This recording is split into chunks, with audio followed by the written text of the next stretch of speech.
நம்ம என்ன முன்னெடுக்கிறோம் நல்லா கேட்கிறீங்க. இந்த போராட்ட குழுவில இருந்து இந்த போராட்டத்தை நாங்கள் எந்த விதமான அடிப்படை காரணமும் ஒன்று இல்லாமல் கைவிட மாட்டோம் என்று முடிவு பண்ணியிருக்கோம்.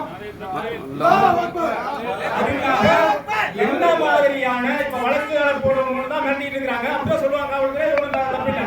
ஆனா நம்ம கேட்கக்கூடிய கோரிக்கையை நிறைவேற்றுறது காவல்துறைக்கு அதிகாரம் இல்லை.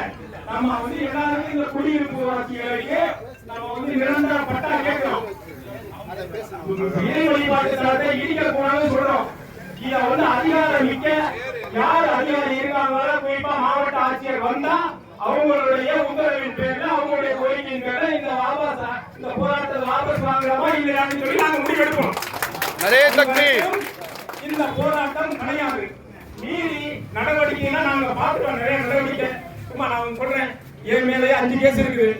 பாஸ்போர்ட்டை முடக்கி வச்சிருக்காங்க. மக்காவுக்கு போறதுக்கு பாஸ்போர்ட் தரமாட்டேங்கிறாங்க. இதை மீறி நீங்க என்ன நடவடிக்கை எடுக்கிற இன்னொரு கேஸா போடுவீங்க. இந்த அரபாத் மேல 6 இருக்குது, அப்தாது மேல 10 12 இருக்குது. எல்லாருமே நினைங்க. இதுக்கு மேல இந்த போராட்டத்தை குலைக்கணும்னு சொல்லி நினைச்சிக்கணும். இங்க உட்கார்ந்து இருக்கிறவங்க ரோட்டுக்கு வருவாங்க. கட்டுமாடியில மீன் செலவு அத்தனை ஜமாத்துல சொல்லியிருக்கோம். எல்லாருமே ரோட்டுக்கு வருவாங்க. எல்லா பிரதேசத்தையும் அறிவிச்சு வருவாங்க. நீங்க போராட்டத்தை தொடர்றது குலைக்கிறது இன்னொரு கையில இருக்கு.